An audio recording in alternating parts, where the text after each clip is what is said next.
पिताश्री का जीवन पढ़ लो, जिन्हें फरिश्ता कहते हैं। आओ तुम्हें बता दे साथी, किसे तपस्या कहते हैं, किसे तपस्या कहते हैं। पिताश्री का जीवन पढ़ लो, जिन्हें फरिश्ता कहते हैं।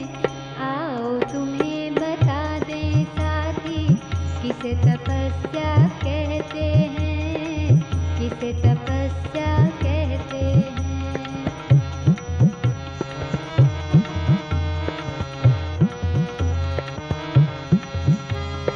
चलते राह फंसा ब्राह्मण था, शिव ने उनमें प्रवेश किया।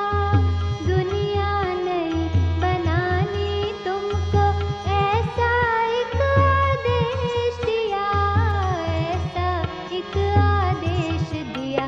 तोड़ा माया का था फंदा, छोड़ा हीरों का भी धंधा। तोड़ा माया का था फंदा, छोड़ा हीरों का भी धंधा।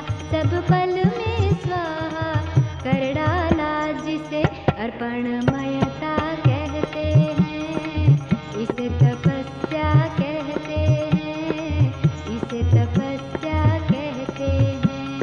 पिताश्री का जीवन पढ़ लो, जिन्हें फरिश्ता कहते हैं।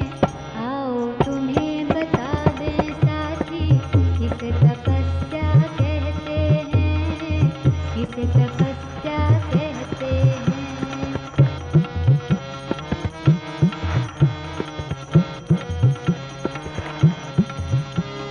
लाखों तूफान आए फिर भी पर्वत बन तुम डटे रहे। एक भरोसे एक सहारे, निश्चय पर तुम अड़े रहे, निश्चय पर तुम अड़े रहे।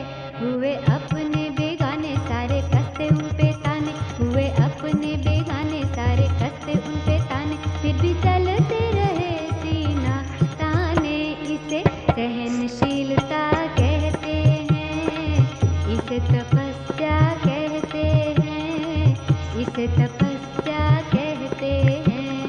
पिताश्री का जीवन पढ़ लो, जिन्हें फरिश्ता कहते हैं।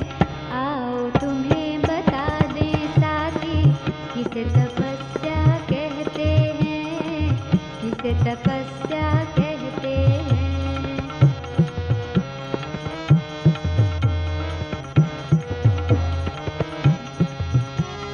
वो भी घड़ी आखिरी आई, एक भीषण संघर्ष था। वो भी घड़ी आखिरी आई।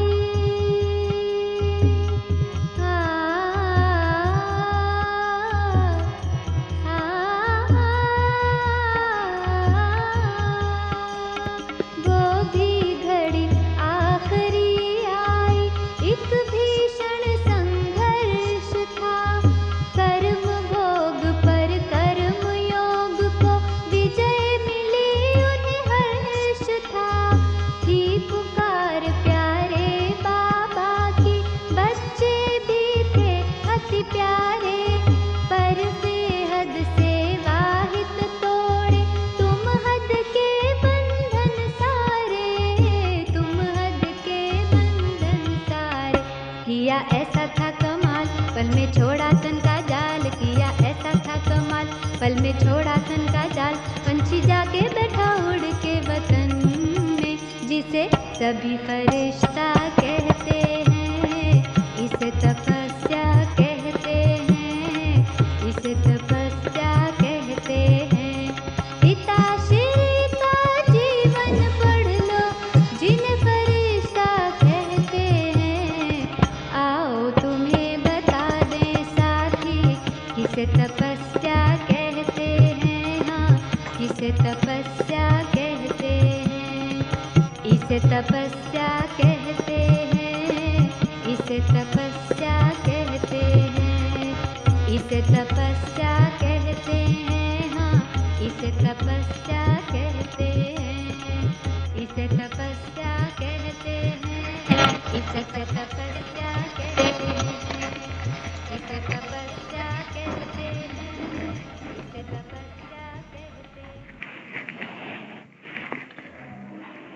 ओम शांति। आज 15 दिसंबर के बाबा के महावाक्य सुनते हैं।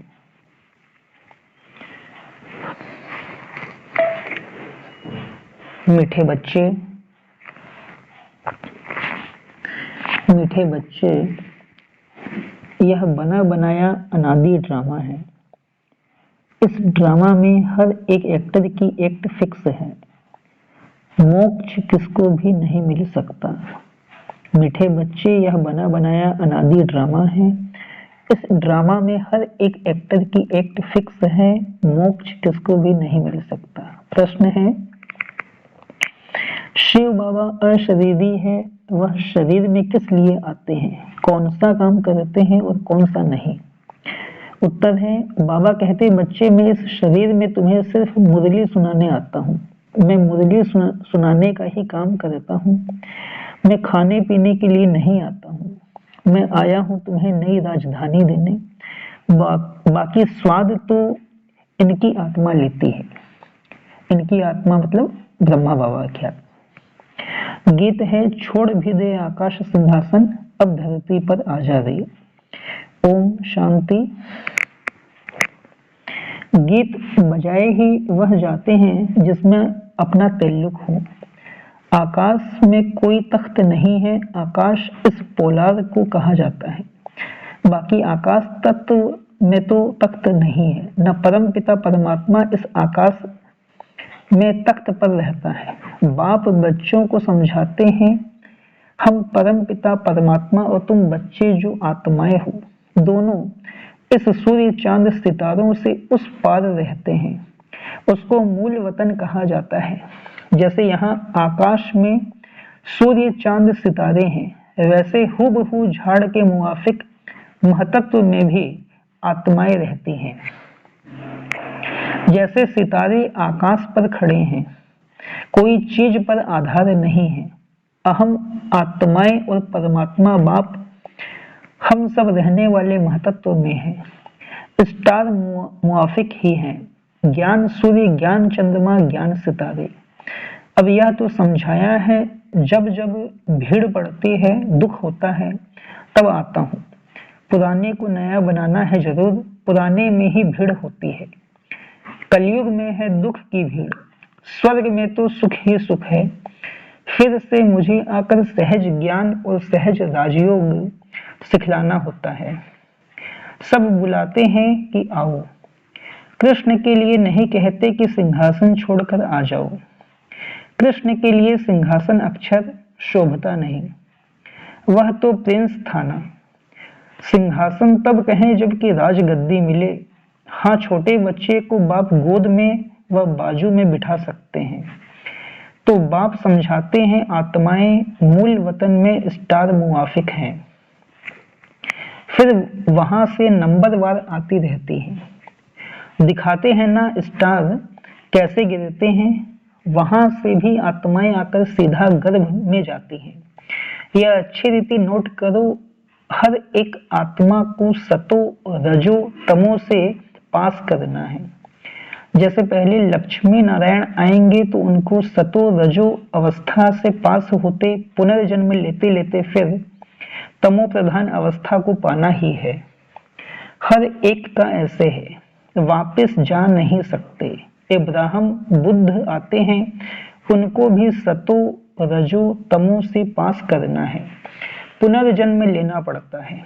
द्वापर में धर्म स्थापक आते हैं, वहां से पुनर्जन्म शुरू होता है, फिर तमो प्रधान बनना है। अब उनकी सदगति कौन करे। सदगति दाता तो एक ही शिव है। कहते हैं सबकी सदगति करने मुझे आना पड़ता है। मेरे जैसा काम और कोई कर नहीं सकता। मैं देवी देवता धर्म भी स्थापन करता हूँ, तुमको राजयोग सिखा रहा हूँ।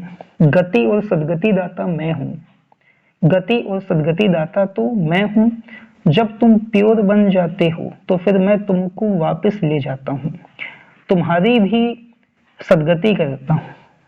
तुम्हारे साथ जो अनेक धर्म वाले हैं, उन धर्म स्थापकों सहित सबका उद्धार करता हूँ।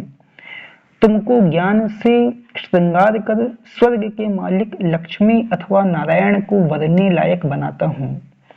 फिर तुमको वापस ले जाता हूँ, सबको पहले मुक्ति धाम भेज देता हूँ, सबका सदगति दाता भी हूँ। दूसरे धर्म स्थापक जो आते हैं वह सदगति नहीं करते, वह सिर्फ अपना धर्म स्थापन कर उनकी वृद्धि करने लग पड़ेंगे।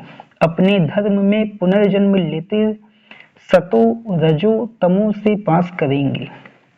अभी सब तमो प्रधान हैं, अब इनको पावन सतो प्रधान कौन बनाए? बाप खुद बैठ बच्चों को समझाते हैं, भगवान आकर सबकी सदगति भी करते हैं, भारत को स्वर्ग भी बनाते हैं, जीवन मुक्ति के लिए राजयोग सिखाते हैं। इसलिए बाप की इतनी महिमा है। गीता है सर्वशास्त्रमयी शिरोमणि, परंतु कृष्ण का नाम लिख देने से भगवान को भूल गए हैं। भगवान तो सबका सदगति दाता है, इसलिए गीता सब धर्म वालों के लिए धर्म शास्त्र है, सबको इसे मानना पड़े। सदगति का शास्त्र और कोई है नहीं, सदगति देने वाला है ही एक, उनकी ही गीता है। तुम बच्चों को सदगति का ज्ञान दे रहे हैं। गीता में शिव का नाम होता तो सब धर्म वालों का यह शास्त्र होता। बाप सबको कहते हैं अपने को आत्मा समझ मेरे साथ योग लगाओ तो विकर्म विनाश होंगे और तुम मेरे धाम आ जाएंगे। सब धर्म वालों की सदगति करने वाला भी मैं हूं, बाकी तो आते ही हैं अपना धर्म स्थापन करने। मनुष्य कहते हैं क्या मोक्ष नहीं मिलेगा? बाप कहते हैं नहीं, जो भी सब आत्माएं हैं सबका पार्ट ड्रामा में फिक्स है, किसकी एक्ट बदल नहीं सकती, हर एक की पूरी एक्ट का अनादि ड्रामा बना हुआ है। ड्रामा अनादि है, उसका आदि मध्य अंत नहीं है। सृष्टि की आदि सतयुग को कहा जाता और अंत कलयुग को कहा जाता है, बाकी ड्रामा का आदि अंत नहीं है। ड्रामा कब बना यह नहीं कह सकते, यह प्रश्न उठ नहीं सकता। बाबा ने समझाया है कि और जो भी शास्त्र हैं उनसे हर एक ने आकर अपना धर्म स्थापन किया है, सदगति नहीं की है। उन्होंने तो धर्म स्थापन किया, उनके पीछे वृद्धि होती गई। कितनी कितनी गुह्य पॉइंट्स हैं, ऐसे लिखने जैसी है, निबंध लिखने जैसी है। यहाँ गपोड़े की बात नहीं, हार जीत का यह ड्रामा है। सतयुग में परमात्मा को याद करने की दरकार नहीं, परमात्मा को याद करें तो फिर यह बातें भी समझें कि हम ब्राह्मणों को उसने रचा है। तुमको तो सन्मुख बतलाते हैं कि मैं रचता हूँ। यह ब्राह्मणों की नई दुनिया है संगम की। चोटी को तो कोई नहीं जानते, विराट रूप बनाते हैं। उसमें देवता क्षत्रिय वैश्य शूद्र दिखाते हैं, ब्राह्मणों को भूल गए हैं। सतयुग में देवताएं, कलयुग में शूद्र। संगम युगी ब्राह्मणों को जानते नहीं, यह राज बाप आकर समझाते हैं। बाबा कहते हैं पवित्रता बिगर कभी धारणा नहीं हो सकती है। बाबा समझाते हैं कितने ढेर वेद शास्त्र हैं, परिक्रमा दिलाते हैं, मंदिरों से चित्र निकाल परिक्रमा दिलाए फिर वापस मंदिर में ले आते हैं। बाबा अनुभवी हैं, शास्त्रों से गाड़ी भर कर परिक्रमा देते हैं। ऐसे ही फिर देवताओं की चित्र भी गाड़ी में रख परिक्रमा दिलाते हैं। यह सब है भक्ति मार्ग। तुम हो शिव शक्तियां, तुम सारे विश्व की सदगति करती हो, परंतु यह कोई जानते नहीं कि दिलवाड़ा मंदिर हूबहू इन्हों का यादगार है। ऐसा मंदिर कहीं नहीं है। जगदम्बा है, शिव बाबा भी है, शक्तियों का चबूतरा भी बना हुआ है।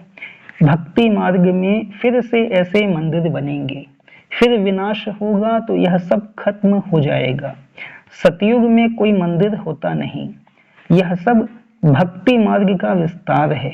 ज्ञान में तो चुप रहना है, एक शिव बाबा को याद करना है। शिव बाबा को भूल औरों को याद करेंगे तो अंत में फेल हो जाएंगे। फेल नहीं होना है। मनुष्य मरते हैं तो उनको कहते हैं राम राम कहो, परंतु ऐसे याद आता नहीं है। फिर भी गाया जाता है अंतकाल जो नारायण सिमरे। बात अभी की है, भंभोर को आग तो लगनी है।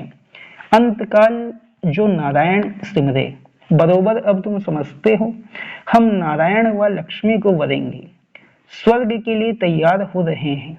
बाबा बिगर यह ज्ञान कोई दे नहीं सकते, यह बाबा भी कहते हैं कि अब हमको शिव बाबा ने बताया है।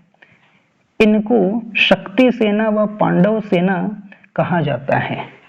पांडव नाम है महारथियों पर, शक्तियों की फिर शेर पर सवारी दिखाते हैं। तो बाप कहते हैं जैसे कल्प पहले सहज राजयोग सिखाया था, हूबहू इसी प्रकार सिखा रहा हूँ। जो भी एक्ट चलती है कल्प कल्प वही चलेगी, इनमें फर्क नहीं पड़ सकता। फिर कल्प कल्प यह पार्ट चलेगा। बाबा कहते हैं तुमको गुही गुही बातें सुनाता हूँ, पीछे क्या होने वाला है सो तो फिर पीछे सुनाएंगे ना। अभी सब सुना दूं तो क्या बस वापस चला जाऊं? अंत तक नई पॉइंट्स सुनाते रहेंगे। हम गीता की महिमा बहुत करते हैं, परंतु उस गीता व महाभारत में तो हिंसक लड़ाई आदि दिखा दी है। अब लड़ाई तो है नहीं, तुम्हारी तो है योग बल की बात। अहिंसा का अर्थ कोई भी नहीं जानते, सिर्फ स्त्री को नरक का द्वार कह दिया है। वास्तव में नरक का द्वार तो दोनों है। अब उनको फिर स्वर्ग का द्वार कौन बनाए? वह तो भगवान की ही ताकत है। यह गीत बाबा ने बनवाए हैं, फिर बनाने वालों ने, कोई ने ठीक बनाया है, कोई ने रॉन्ग बनाया है, मिक्स कर दिया है। रात की राही थक मत जाना, ऐसे ऐसे गीत मैंने बनवाए हैं। तो यहाँ की बातें और हैं, गौशाला भी है, वनवास भी है, परंतु अर्थ नहीं समझते। हमने किसको भगाया क्या? किसको कभी कहा था कि कराची में चले आना? पूछो इन शक्तियों से। यह ड्रामा में पार्ट था, जिन पर सितम हुए तो चले आए। तो राइट क्या है वह बाप बैठ बतलाते हैं। शास्त्रों में तो जो लिखा है वह है भक्ति मार्ग। उनसे तो मेरे से मिल नहीं सकते, मेरे पास आ नहीं सकते, मुझे तो गाइड बन यहाँ आना पड़ता है। कहते हैं ऐसा तन क्यों नहीं लिया जो गृहस्थी ना हो। अरे मुझे तो गृहस्थी के तन में ही आकर उनको ज्ञान देना है, उनके ही 84 जन्म बताता हूँ। तो कितनी गुह बातें हैं। यह नए धर्म के लिए नई बातें, ज्ञान भी नया है। बाप कहते हैं कल्प कल्प मैं यह ज्ञान सुनाता हूँ, और कोई ऐसे कभी नहीं कहेंगे कि मैं कल्प कल्प धर्म स्थापन करने आता हूँ। लक्ष्मी नारायण दोनों नहीं कहेंगे कि हम फिर से राजाई करने आए हैं। वहां यह ज्ञान ही प्रायः लोप हो जाता है। शास्त्र तो बाद में अनेक बना दिए हैं। हम ब्राह्मणों के लिए एक ही गीता है। धर्म भी स्थापन करता हूँ और सदगति भी सबकी करता हूँ। डबल काम हुआ ना। अब हम जो सुनाते हैं वह राइट है या उन्हों का राइट है सो तो तुम जानते हो। मैं कौन हूँ? मैं ट्रुथ हूँ। मैं कोई वेद शास्त्र नहीं सुनाता हूँ। भल इसने पढ़े तो बहुत हैं, परंतु वह सुनाते थोड़े ही हैं। यह तो शिव बाबा नई नई बातें सुनाते हैं, वह तो अशरीरी है। सिर्फ यह मुरली सुनाने का काम करने आते हैं, न कि खाने पीने आते हैं। मैं तो आया ही हूँ तुम बच्चों को फिर से राजधानी देने। स्वाद इनकी आत्मा लेती है। हर एक का धर्म अलग है, उन्हें अपना धर्म शास्त्र पढ़ना है। यहाँ तो ढेर शास्त्र पढ़ते रहते हैं, सार कुछ भी नहीं है। जितना पढ़ते रहते असार संसार होता जाता है। तमो प्रधान बनना ही है। पहले पहले सृष्टि में तुम आए हो, तुम ब्राह्मणों ने माता पिता से जन्म लिया है। उस तरफ है आसुरी कुटुंब, यहाँ है ईश्वरी कुटुंब।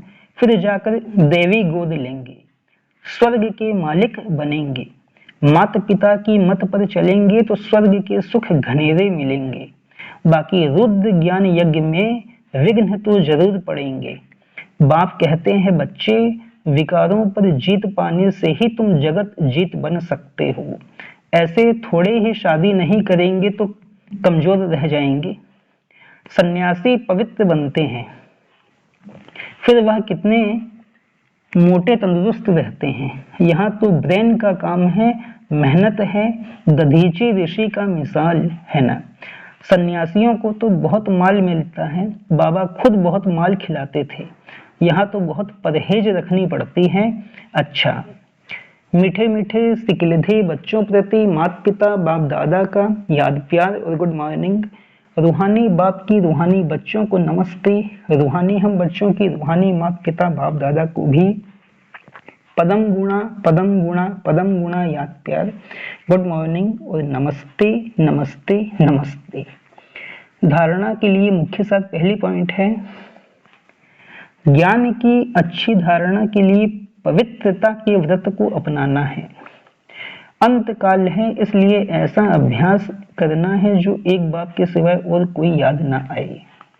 ज्ञान की अच्छी धारणा के लिए पवित्रता के व्रत को अपनाना है। अंत काल है, इसलिए ऐसा अभ्यास करना है जो एक बाप के सिवाय और कोई याद ना आए। दूसरा, दधीची ऋषि मिसल सेवा करते विकारों पर विजय प्राप्त कर जगत जीत बनना है।